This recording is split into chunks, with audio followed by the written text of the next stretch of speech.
Oh, oi? Saúde os irmãos com a paz do Senhor. Os irmãos estão felizes com Jesus? Amém. Amém? Irmãos, eu estou feliz com Jesus. Amém. Porque o Senhor é bom e a tua bondade dura para sempre.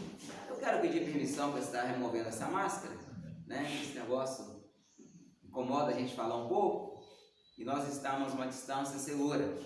Amados, hoje a lição de número 3, nós vamos estar aprendendo sobre a conversão de Saulo de Tarso, né? Vamos estar aqui elencando 3 fatores principais da nossa lição, né? Que é a conversão de Paulo como um ato da graça de Deus e relacionar a conversão de Saulo como doutrina bíblica da conversão e elencar as 3 faculdades interiores que são transformadas na conversão.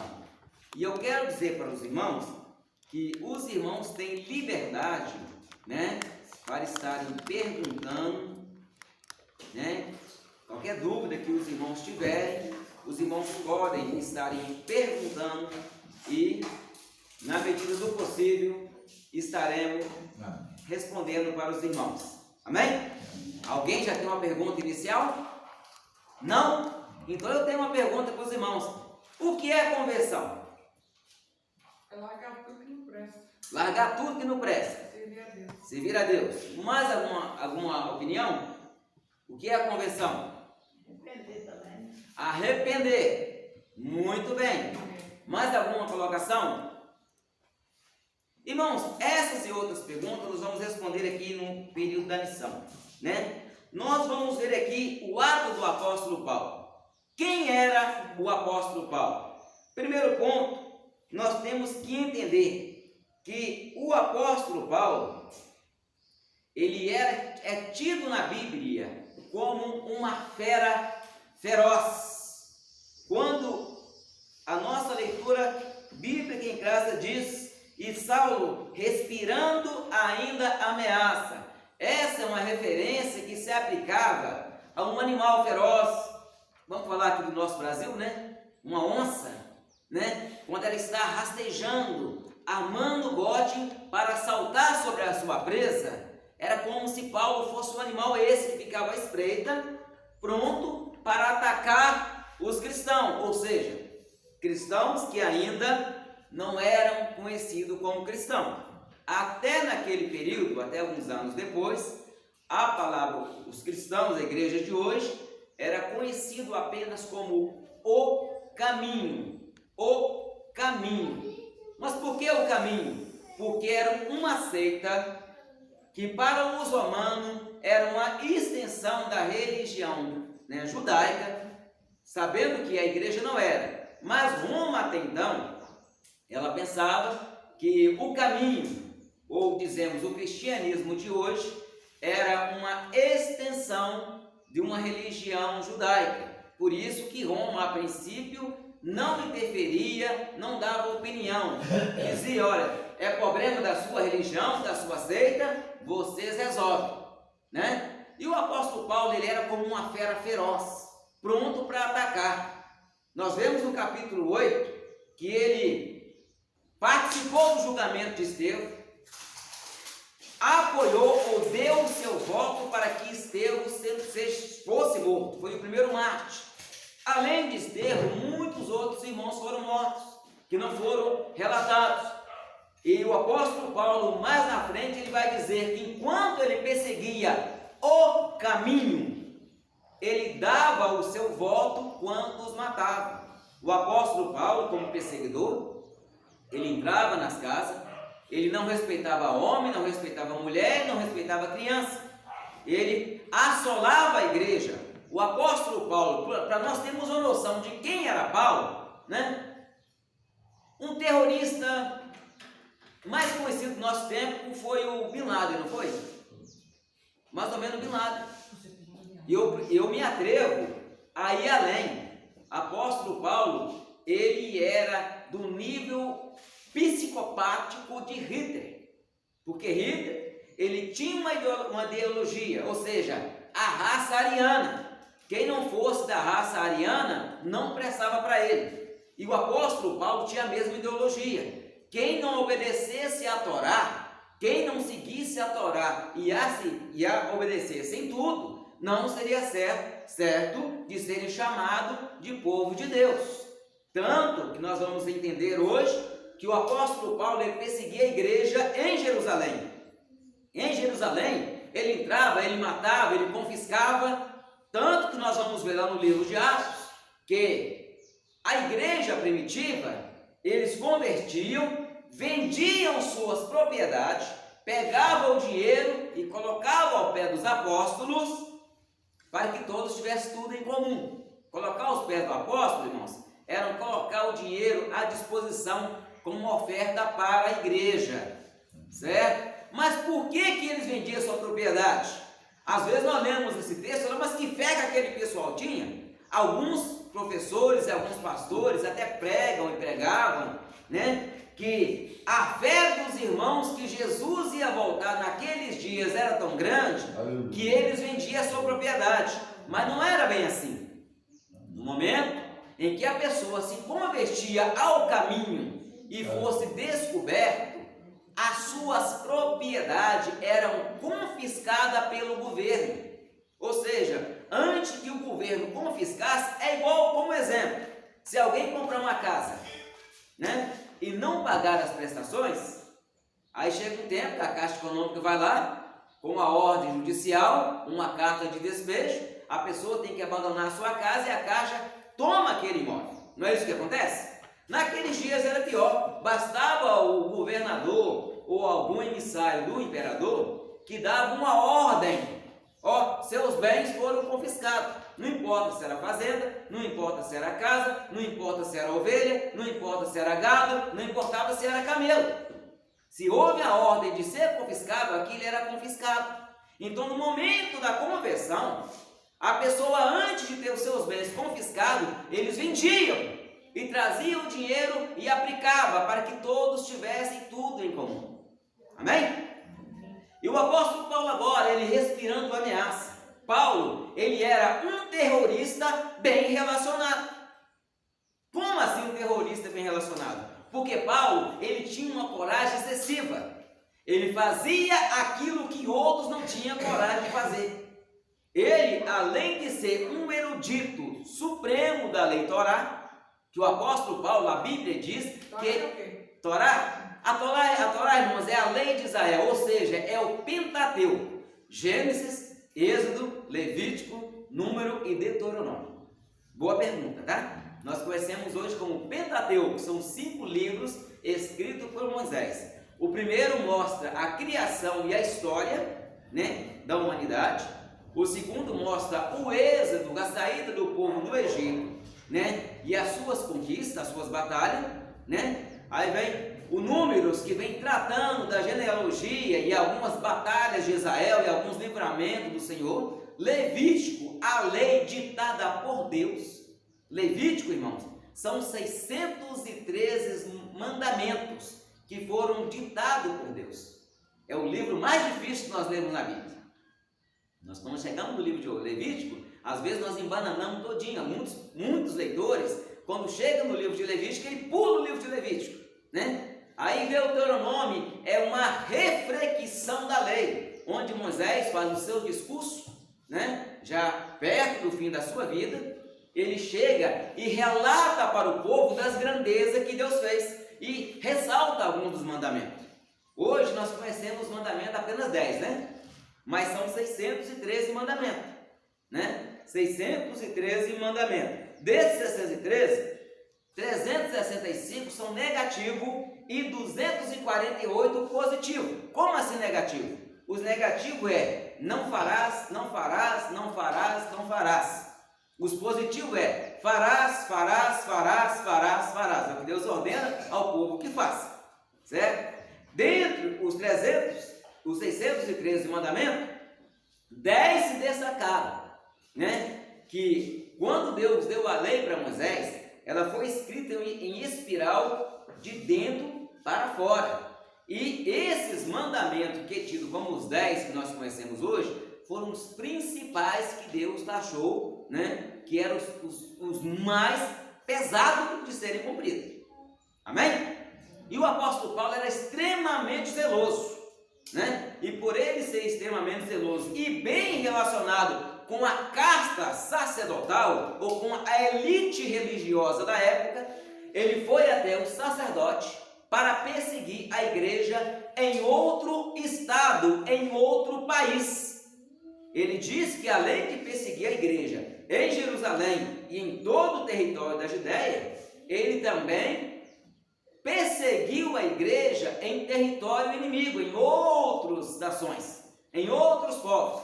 Nós entendemos que, a princípio, ele perseguia judeu, mas, de acordo com a proliferação da igreja, ele começou a perseguir tanto o judeu e quanto os gregos.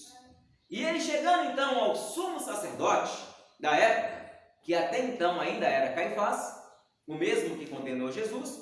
Agora, para nós entendermos, a fúria de Paulo contra a igreja estava na mentira que os sacerdotes contaram à população. Quando Jesus ressuscitou, os guardas que estavam lá, viram a ressurreição e tiveram medo. Como eles viram a ressurreição, o primeiro ponto deles, o sacerdote tem que saber a verdade. O sacerdote tem que saber que o Nazareno era o Messias. Foram até o sacerdote correndo e contaram: olha, um anjo de Deus desceu, arrebentou a pedra de dentro para fora, houve uma explosão de dentro para fora, a pedra voou longe e o anjo veio e sentou sobre a pedra. E aquele que estava morto ressuscitou. Aleluias! Amém. Aquele que estava lá, os grilhões da morte não o puderam prender. Só que quando chegaram ao sacerdote, eles não queriam levar a culpa de terem ordenado a morte do Messias enviado. Eles não quiseram admitir que, devido à sua cegueira espiritual, eles tivessem condenado o Messias esperado. Mas eles não sabiam que tudo isso era propósito de Deus. Que o propósito de Deus já era esse. E o apóstolo João escreveu: ele veio para os seus, os filhos de Israel, mas os seus não o receberam. Mas todo quanto o receberam, deu-lhe o direito ou o poder de serem feitos filhos de Deus. Porque se Israel tivesse aceitado Jesus de braços abertos, o que seria de nós? Nós teríamos que mendigar a graça de Israel, certo? Poderíamos ser alcançados? Sim, mas teríamos que se tornarmos uns prosélitos. O que é um prosélito? Prosélito é uma pessoa de nação estrangeira que se submete aos rituais de Israel, os homens a se circuncidarem, né, e obedecer toda a lei. Ele se torna um prosélito. Então, nós teríamos que ser prosélito para sermos salvos. Mas graças a Deus Israel rejeitou. E devido a essa mentira do sacerdote, agora Paulo era um erudito da época, é um grande, vamos dizer assim, um grande escriba, fariseu, da tribo de Benjamim, que ele mesmo veio dizer. Se ele fosse da tribo de Levi, com certeza ele seria um sacerdote, pelo conhecimento que ele tinha. Zeloso, irmãos, é aquela pessoa que defende de unha e dente a palavra de Deus. Há um tempo atrás me chamavam de apologeta, né? Porque há alguns anos atrás, principalmente nos anos 90 para cá, houve muita distorção da palavra de Deus e eu era um dos apologetas. Apologeta é aquele que defende, aquele que prova, aquele que mostra, aquele que ensina. E eu comecei a debater muito com algumas seitas heréticas que estavam surgindo, né? Aí, não sou merecedor, mas me deram o título de apologeta, né? E defensor do evangelho.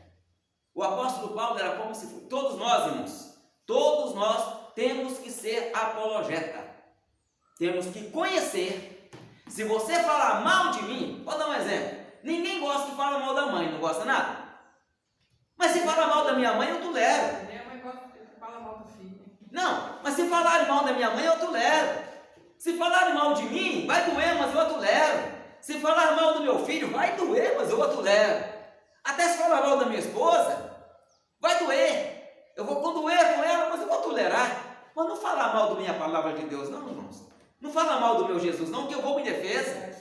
Sou defensor da palavra de Deus. Não venha falar mal do meu Jesus crucificado, não.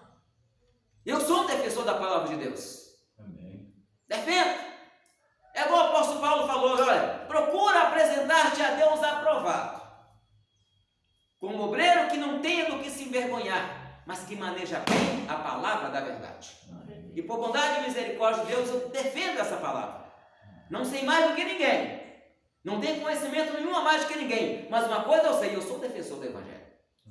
Eu defendo a fé cristã. Eu defendo a igreja do Senhor. Eu defendo a noiva do Cordeiro. E o apóstolo Paulo era o defensor da lei judaica. Tanto defensor, ele era tão bem relacionado, que ele podia ter ido no irmão Joaquim pedir a carta. Ele podia ir no irmão José lá de baixo pegar a carta. Ele podia ir no irmão... Não, ele foi direto aos sacerdotes. Falou, olha, nós temos que estipar esse caminho. Nós não podemos aceitar essa heresia defraudando a nossa fé.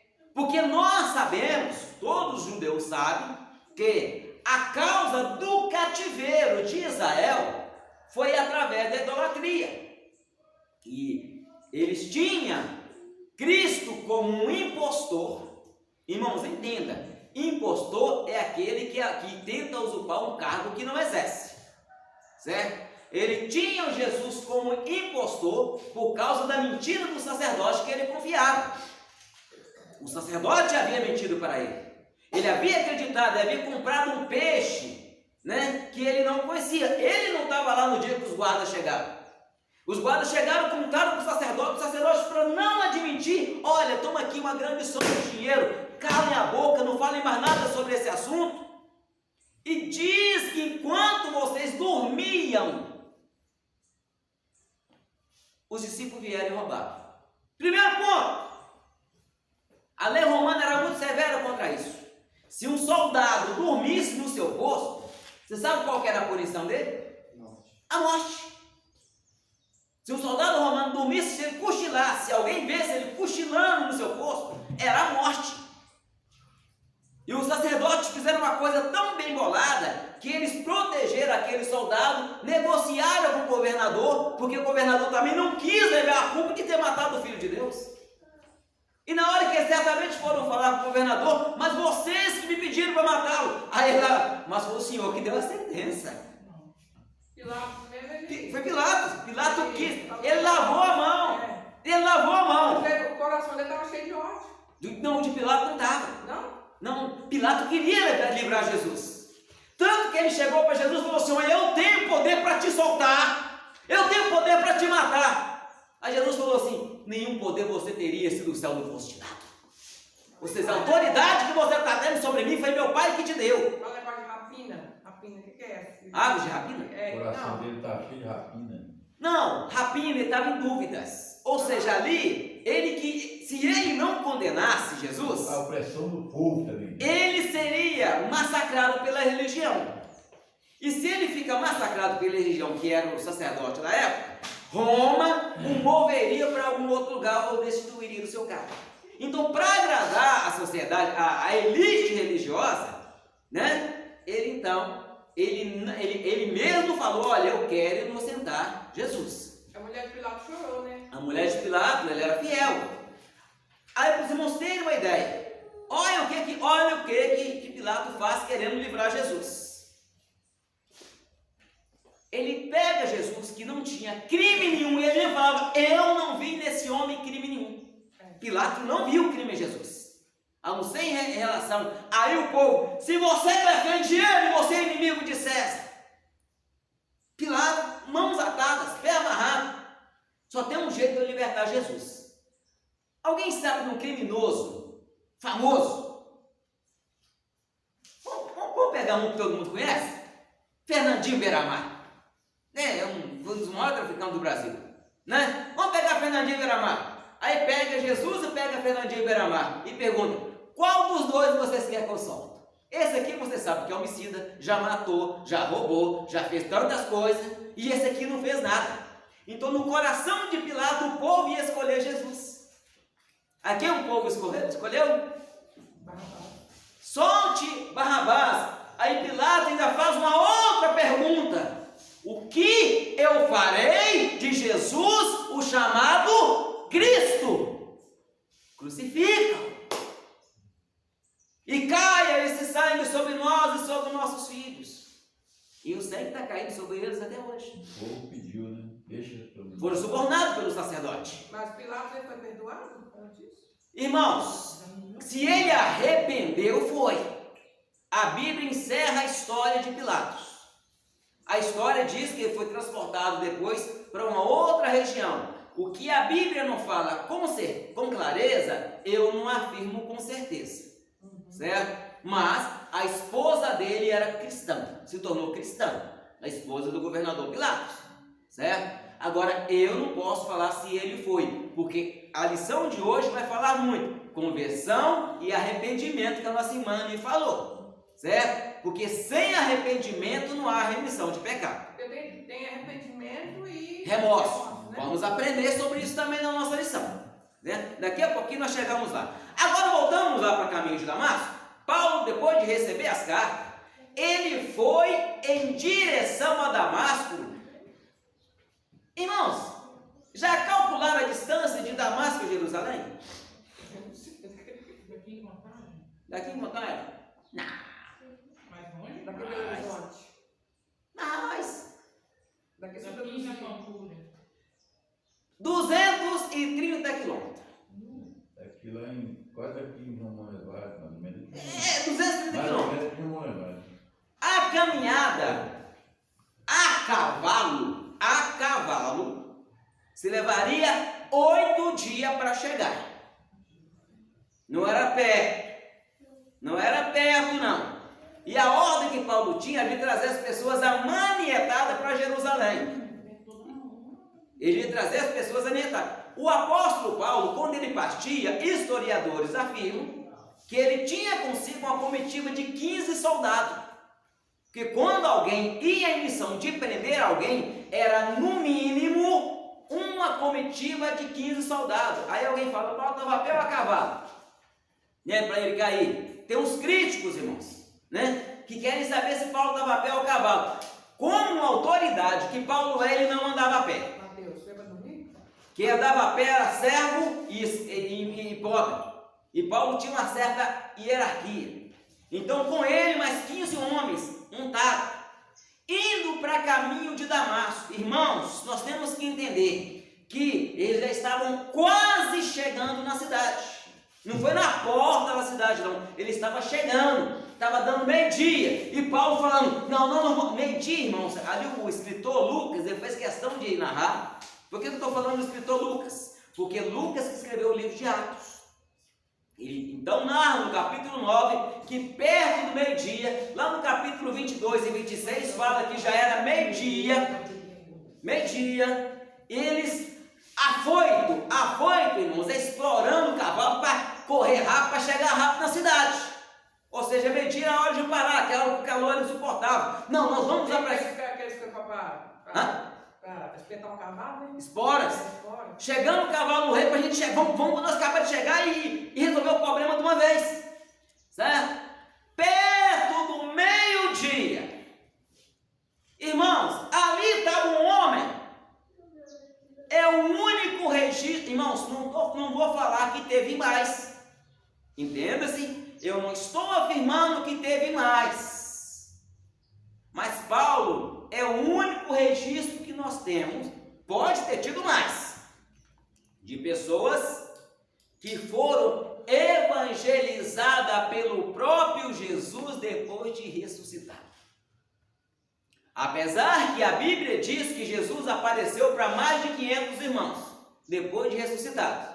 Vamos ler na Bíblia, irmãos? Alguém abre para nós aí. Jesus apareceu para mais ou menos 500 irmãos.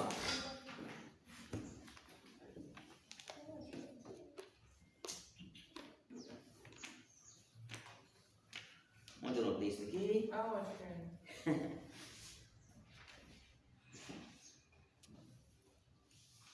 Eu anotei, mas não estava na ordem de falar, né? Falou falar antes da hora, agora vamos ver.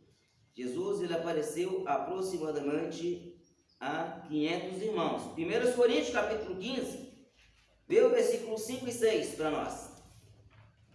E por último apareceu para mim, o apóstolo Paulo falando. 1 Coríntios o quê? Capítulo 15, versículos 5 e 6. Ou só o 6? 5, 6. 15, pode ser só o 6. Depois apareceu a mais de 500 Olha, irmãos, não deu 5 para os irmãos entenderem. que apareceu a Cefas. A Cefas, ou seja, Jesus ressuscitou e apareceu a Cefas. Quem é Cefas? Pedro. Prossiga. Depois aos 12. Depois apareceu aos 12. Prossiga. Depois apareceu a mais de 500 irmãos de uma vez. Depois ele apareceu para mais de 500 irmãos. E por último, Dos quais vive ainda a maior parte, mas alguns já dormiram. ou seja, já morreram. Prossiga. Depois apareceu a Tiago, Irmão do Senhor. então a todos os apóstolos. E por derradeiro de todos apareceu também a mim, como um abortivo, pois eu sou o menor dos apóstolos, que nem sou digno de ser chamado apóstolo, porque persegui a igreja de Deus. Mas pela graça de Deus o que sou, e sua graça para comigo não foi vã. Antes trabalhei muito, mais do que todos eles, todavia, não eu, mas a graça de Deus que está comigo. Amém? Olha, irmãos, aqui o apóstolo Paulo está relatando. Como eu disse, eu não estou falando que ele foi o único. A Bíblia fala que ele apareceu para mais de 500 irmãos. Amém? Amém. Então, pode ser que Jesus tenha evangelizado. Agora, Paulo, a caminho de Damasco, perto de meio-dia, o seu cavalo lá foi. Aí, é como eu disse na lição anterior, vamos aqui conversar a conversa da Trindade, do Pai, do Filho e do Espírito Santo. Aí, o Pai está conversando lá, olha a conversa, irmãos, vamos aqui fazer uma conjectura, tá? Porque eu acho que essa conversa pode ter acontecido mesmo. Os apóstolos, filho, estão fazendo um excelente trabalho, mas eles estão pregando só para judeus. Eles não querem pregar para outras nações. Eles só pregam para judeus. Eles vão para cidades, mas eles pregam só para judeus. Eles só pregam nas sinagogas. Precisamos de um homem que seja poliglota. Poliglota é a pessoa que fala vários idiomas, certo? Que tenha conhecimento da Torá, uma pessoa, um erudito da lei, né? Era um livro, a Torá? Era rolos, na época era rolos. Os livros foram feitos em 1500 para cá que foram existir os livros. Eram rolos até então. E que tenha disponibilidade de viajar e tenha coragem de falar para todo reis, príncipes. Pai, nós precisamos de um homem assim. Aí o Espírito Santo, que sonda todas as coisas, chega e fala: tem um.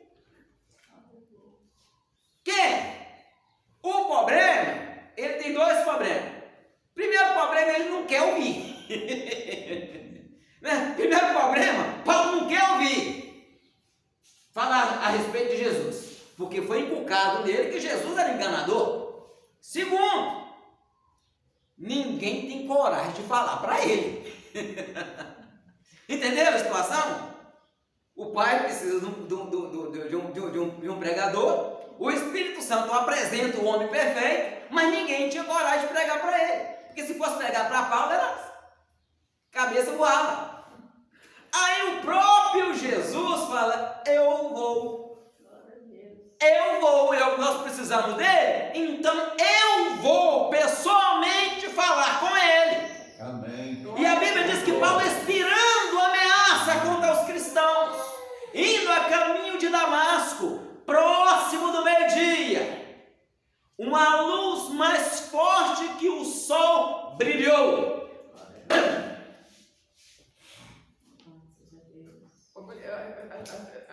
Foi a coisa mais linda do mundo. Irmãos, a glória de Deus explodiu ali, brilhou. E uma voz Paulo caiu, todo mundo caiu, que com certeza até os cavalos devem ter caído. Porque perante Deus ninguém fica em pé. Uma essência, irmão, de quem está na presença de Deus, quem está na presença de Deus não anda de cabeça erguida. Quem está na presença de Deus anda de joelho. Ali, olha o que acontece. Cai. Aí brilha a luz. Aí alguém fala para ele em hebraico. Não falou em grego, porque grego era a língua oficial do governo. Mas falou na sua língua materna. Você é hebreu. Eu vou falar com você em hebraico. Hebraico é? A linguagem de Israel.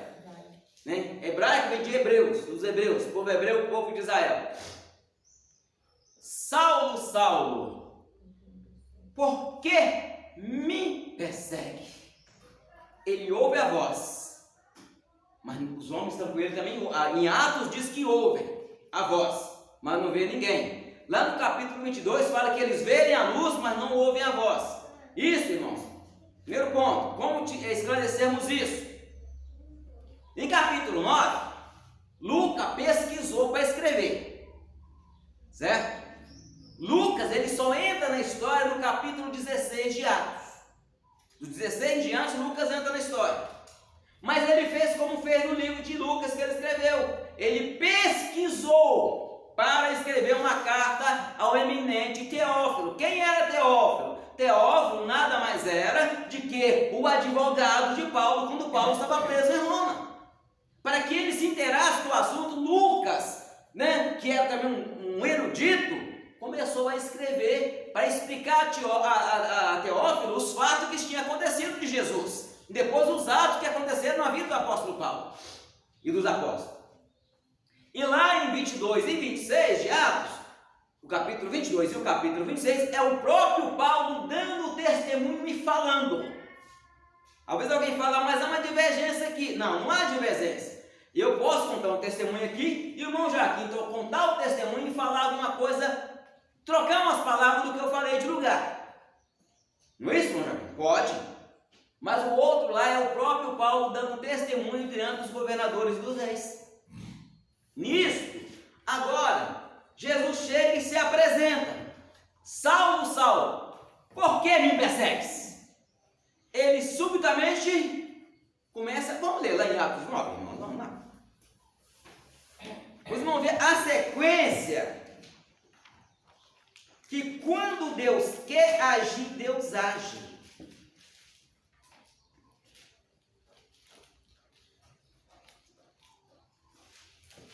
Atos capítulo 9.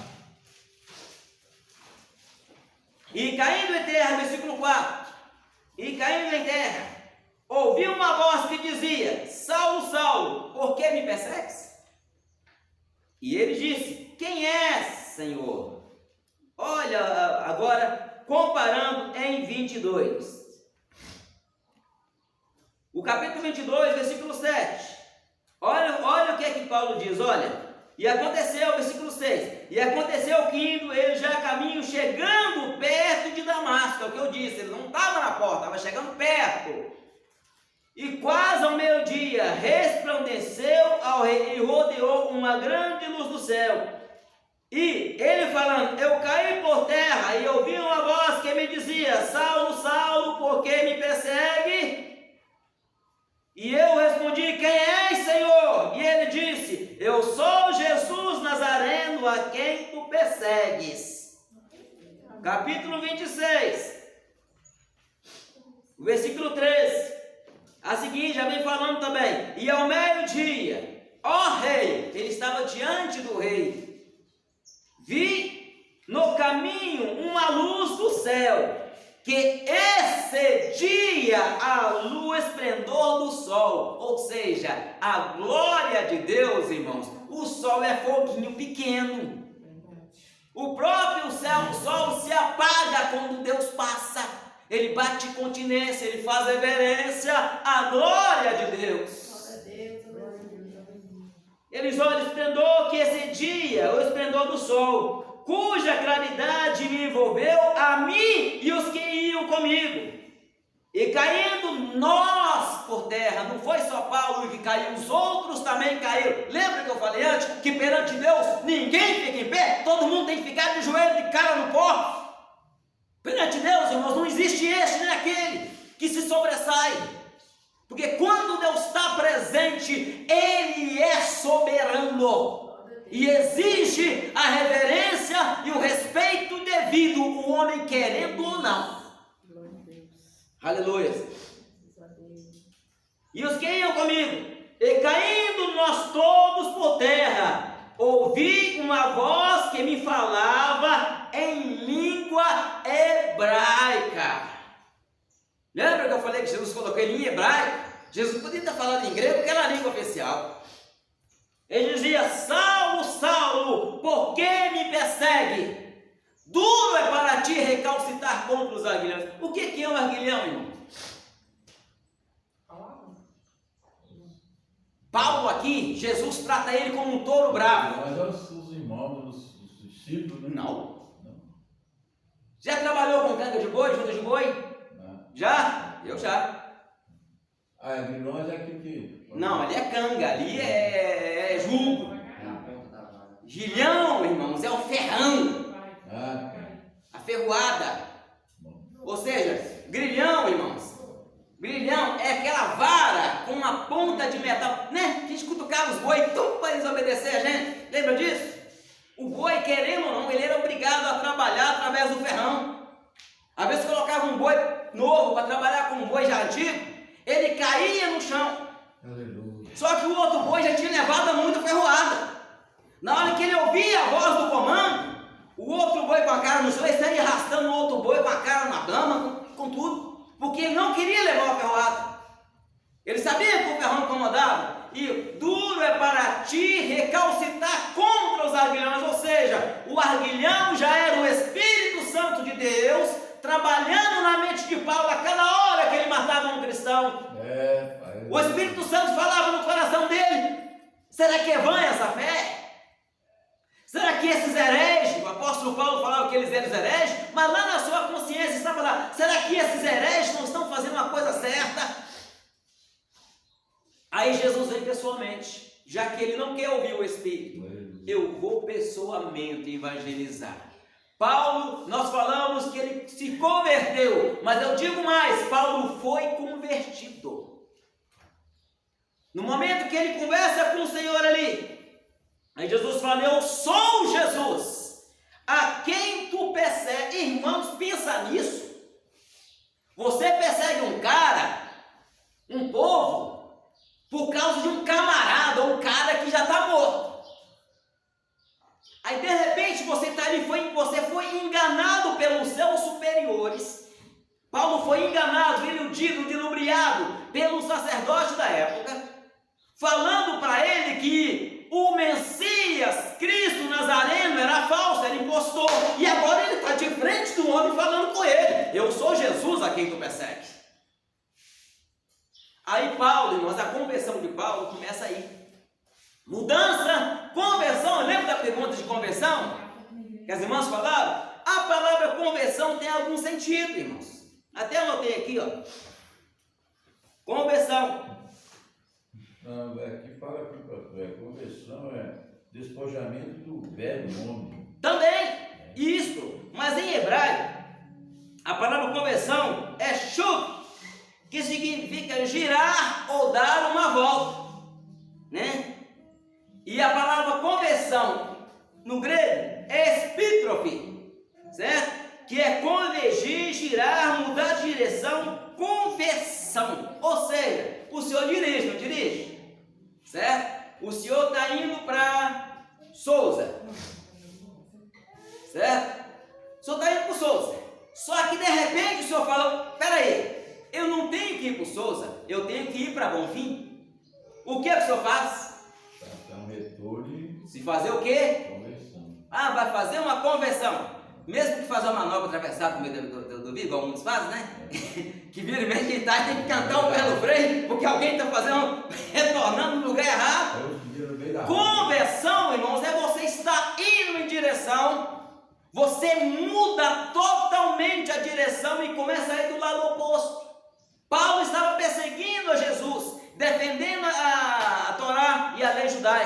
Ele para de perseguir a Jesus e começa a seguir. Ora, de perseguir para seguir é duas palavras totalmente diferentes.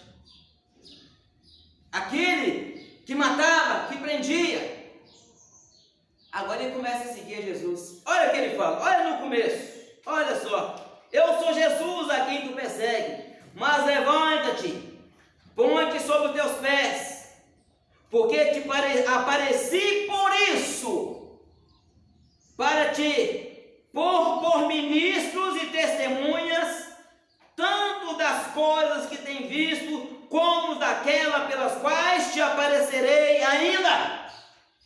Deus então, Jesus então estava falando, eu vou te revelar muitas coisas. Tem coisa que eu já te mostrei, tem coisa que você já viu e tem coisa que eu ainda vou te aparecer. E livrar-te desse povo dos gentios, aí vem e ele ficou cego. Vamos botar para o livro no capítulo 9, para os irmãos verem a sequência do que Jesus falou para ele. Olha. No capítulo 9, Jesus já fala com ele assim, ó, de cara. Eu sou Jesus a quem tu persegues. Duro é para ti recalcitrar contra os aguilhões. E ele tremendo e autônomo. Agora o apóstolo Paulo, irmãos, ele cai em si. Gente, eu fui enganado a minha vida inteira pelo sacerdote. Eu tenho anos que eu persigo esse caminho, eu devastei a igreja do Senhor.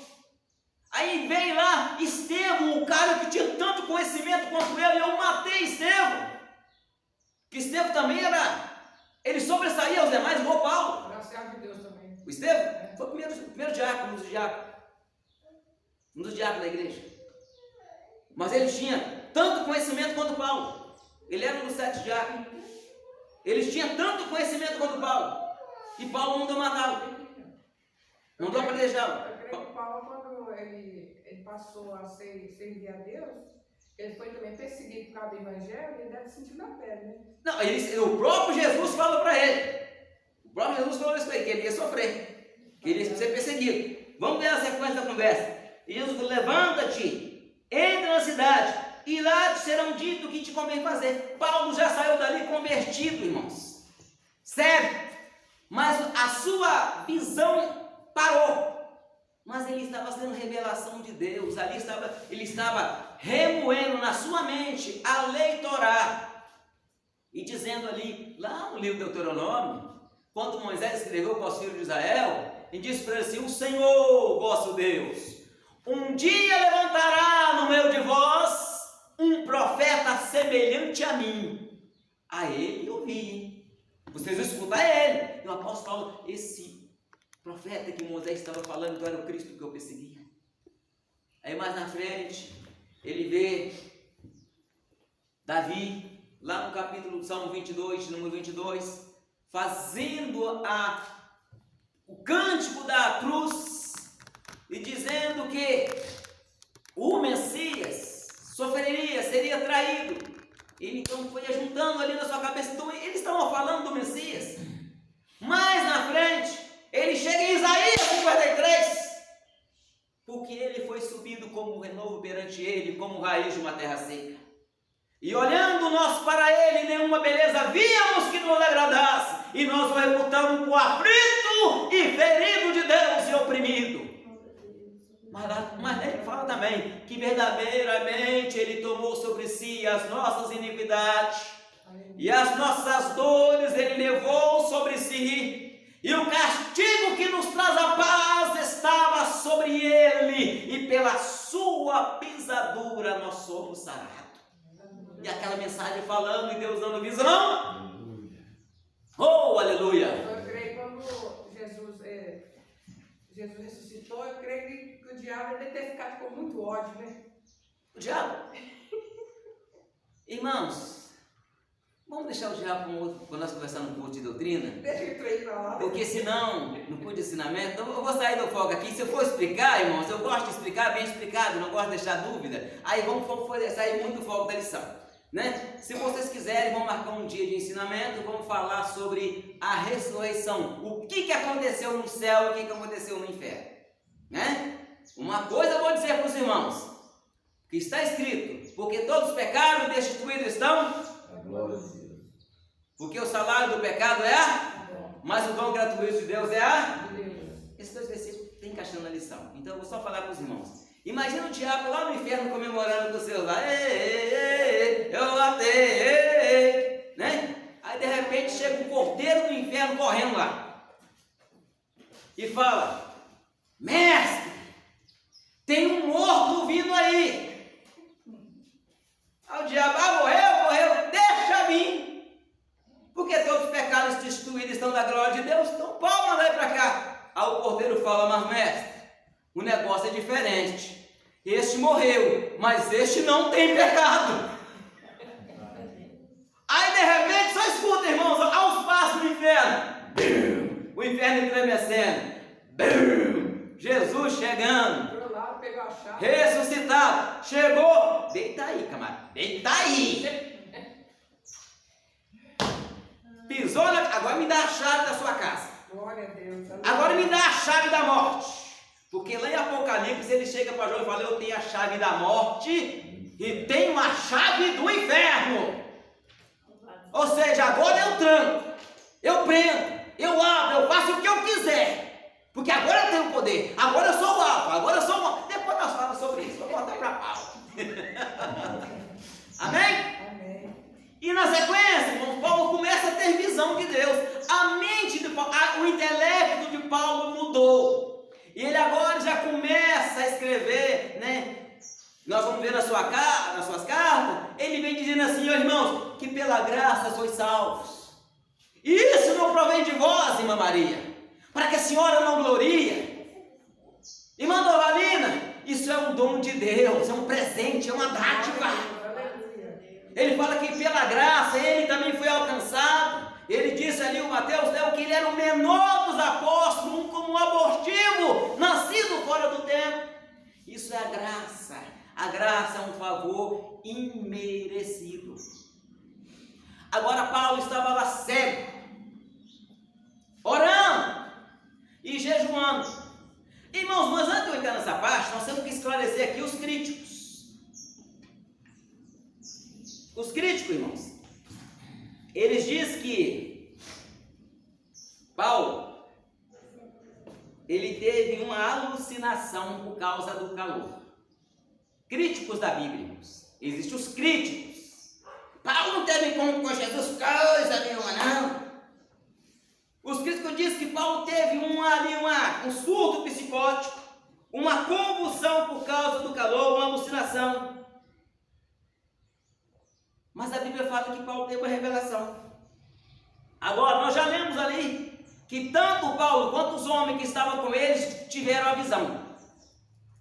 Ouviram a voz em Atos, e lá em Atos 9, em Atos 26 e 22, fala que eles viram a luz, certo? E se atemorizaram. Agora, como é que alguém ia ter uma alucinação? Eu tenho uma alucinação sozinha, normal. Mas imagina, 16 pessoas, Paulo mais 15, no mínimo, que era só comitiva para levar o povo arrastado de volta para Jerusalém. E se tivesse tido um surto psicótico? Quando alguém tem um surto psicótico, a pessoa sai matando os outros, quebrando, batendo. Não muda de atitude, não. Paulo, ele mudou totalmente. Ele era um cara perseguidor, matador, assassino, confesso.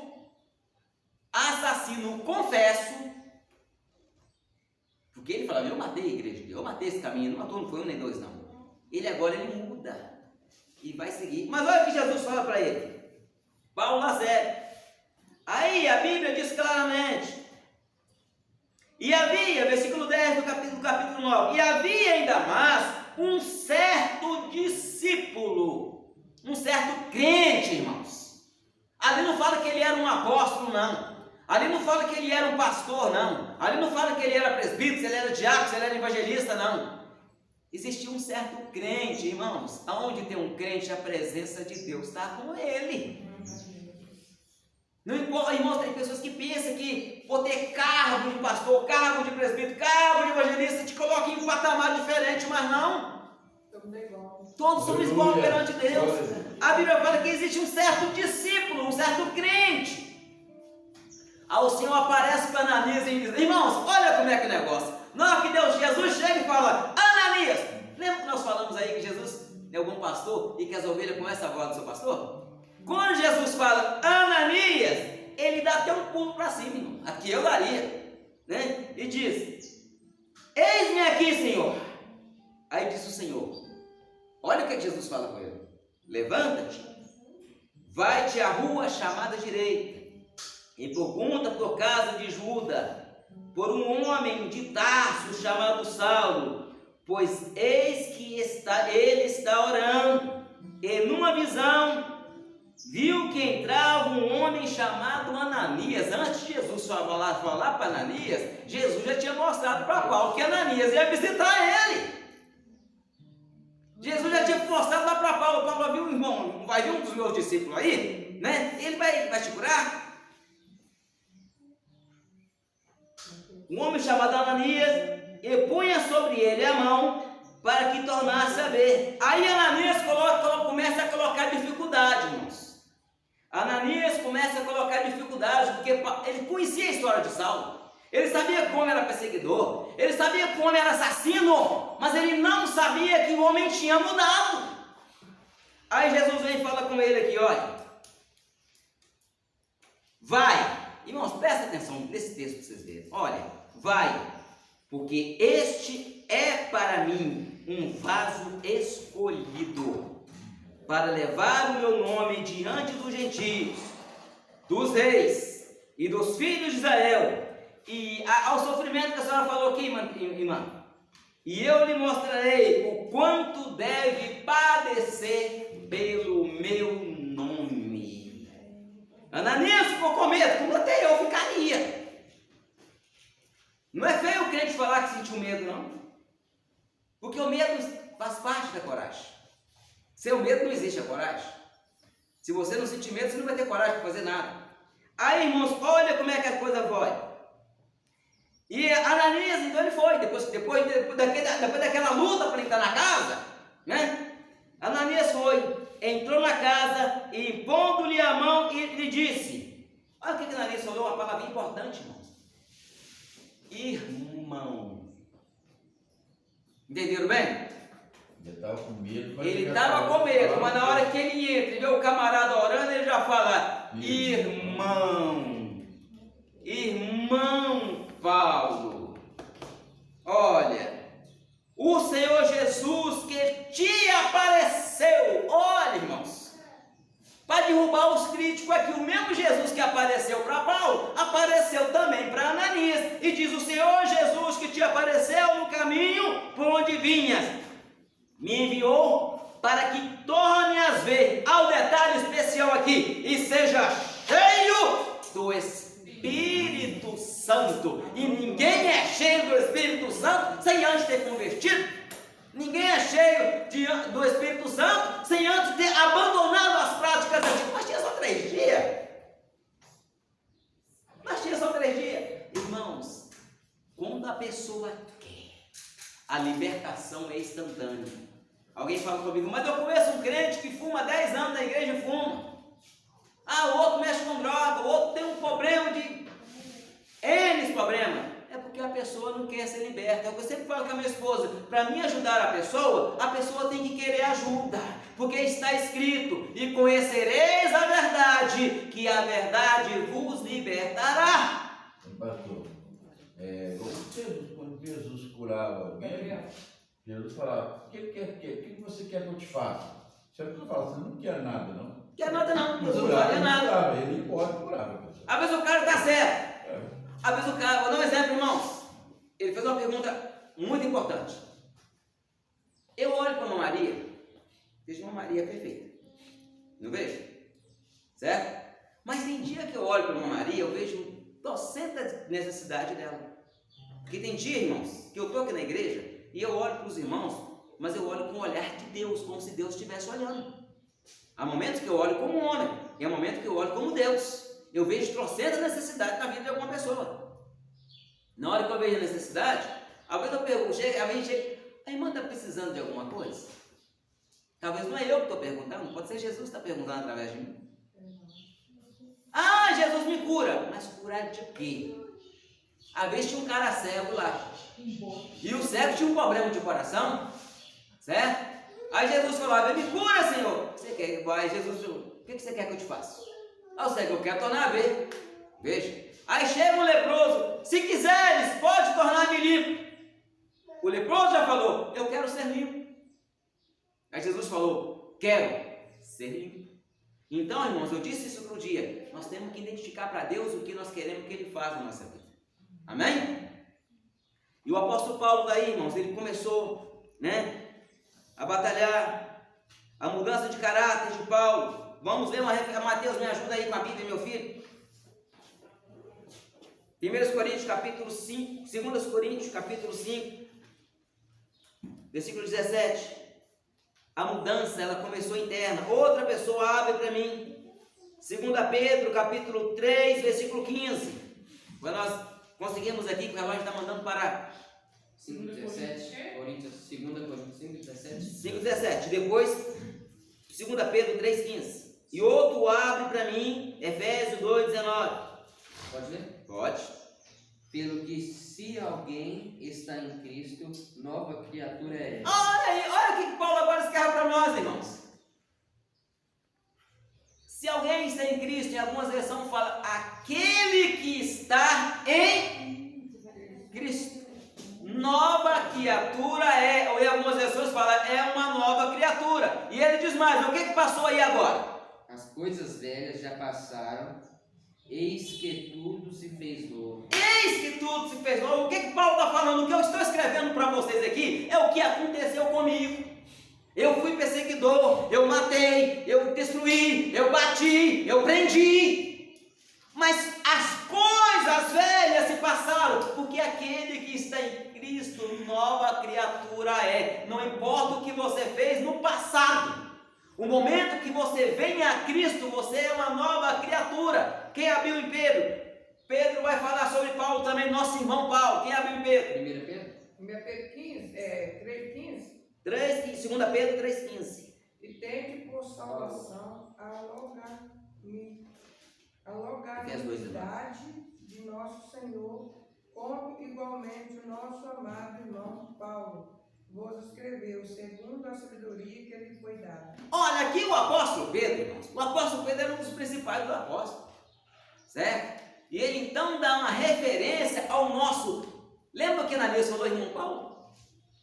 Lembra que lá em Atos, que Ananias chegou? Irmão Paulo. Agora o apóstolo Pedro lá na frente, o nosso amado irmão Paulo. Então, no momento que você aceitou Jesus, você faz parte da família de Deus.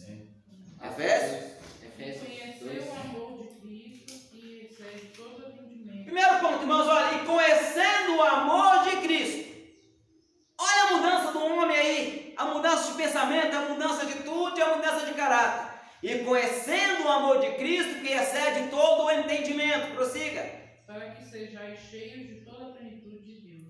Para que sejais cheio. Não é vazio, não é por meio, é cheio da plenitude de Deus. Amém? Irmão, nós temos umas trocentas referências que daria para nós lermos aqui, mas o relógio não nos deixa. Mas, primeiro Romanos 8,17, que vai falar que nós somos herdeiros, filhos e herdeiros de Deus. Romanos 17, lê para nós encerrarmos. Você não vai vir mais. Romanos o quê? Hã? Romanos o quê? Romanos 8,17 e Gálatas 2,20. Só esses dois versículos para nós terminarmos. Romanos 8:17. Filipenses 3 também. 8:17 pode ler? 8,17 Romanos. E se filhos também herdeiros. Ah, peraí. Lembra que o João escreveu lá? E aquele que receberam, deu-lhe o poder de ser feito filho de Deus? Agora já está falando. Se sois filhos, também sois o quê? Herdeiros. E mais o quê? Herdeiros. Herdeiros de Deus e cordeiros de Cristo. Herdeiro de Deus e co-herdeiro de Cristo. Co-herdeiro, irmãos, é aqueles que têm parte na mesma herança. Quem abriu a outra referência aí? Gálatas 2:20. O outro, Filipenses 3, versículo 15 a 15, 13 a 15. Filipenses 3:15. 3, Gálatas 2:20. 2:20. Filipenses Filipenses Gálatas 13:15. 2:20. Já estou crucificado.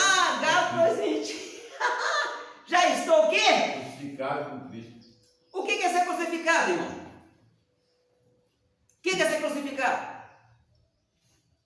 Quer dizer que o Valgone estava lá na cruz crucificado.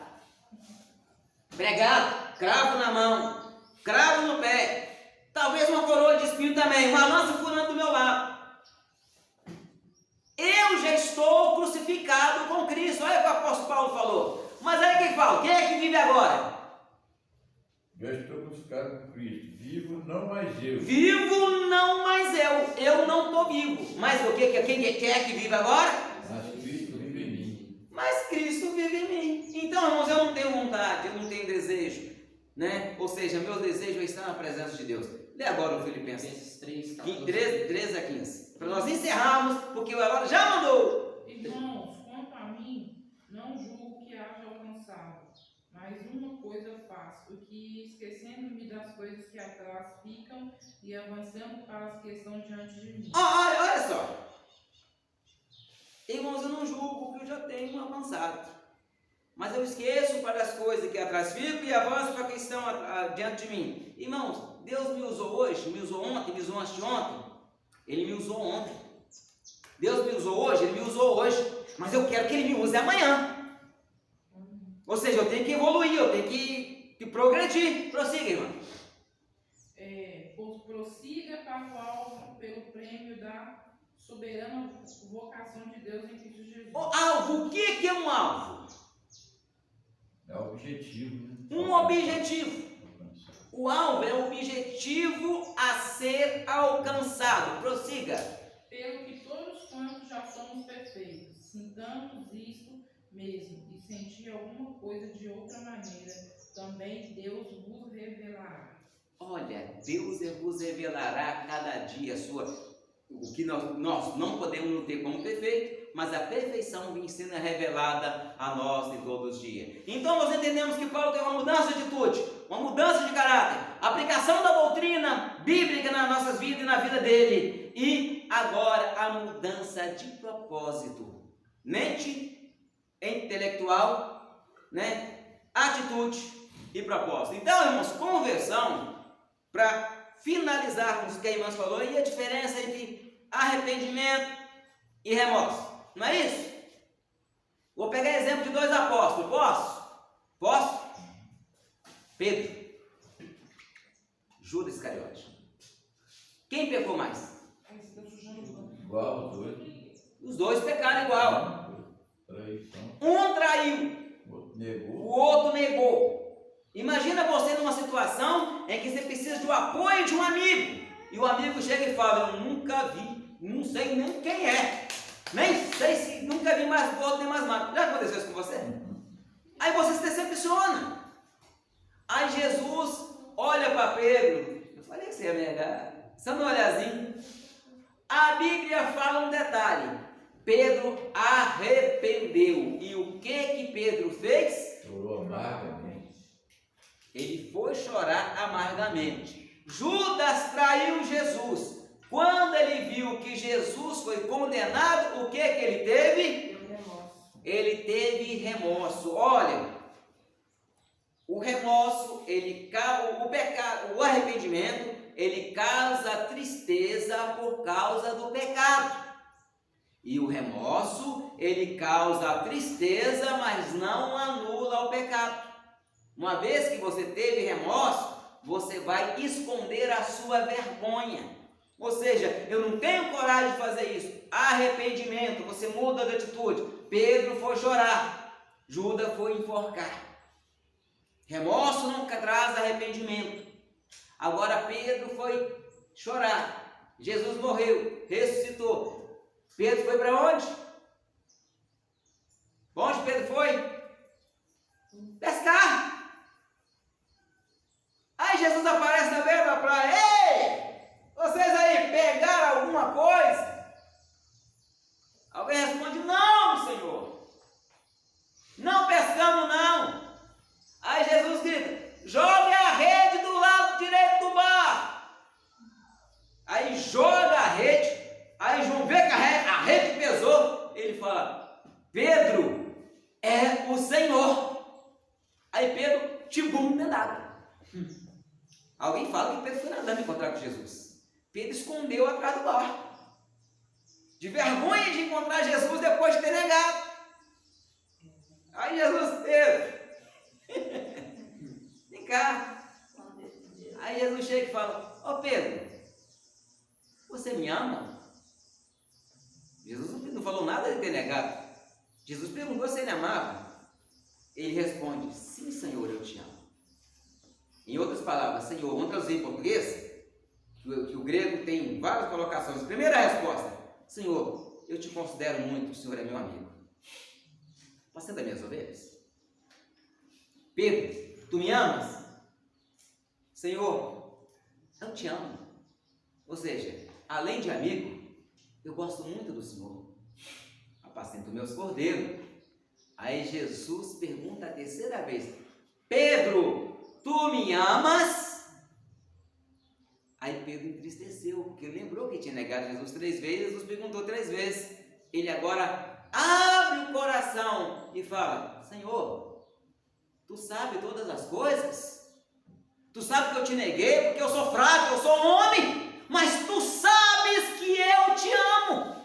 A diferença está aí, é saber que Deus conhece o nosso coração, que na nossa fraqueza Ele ainda nos ama.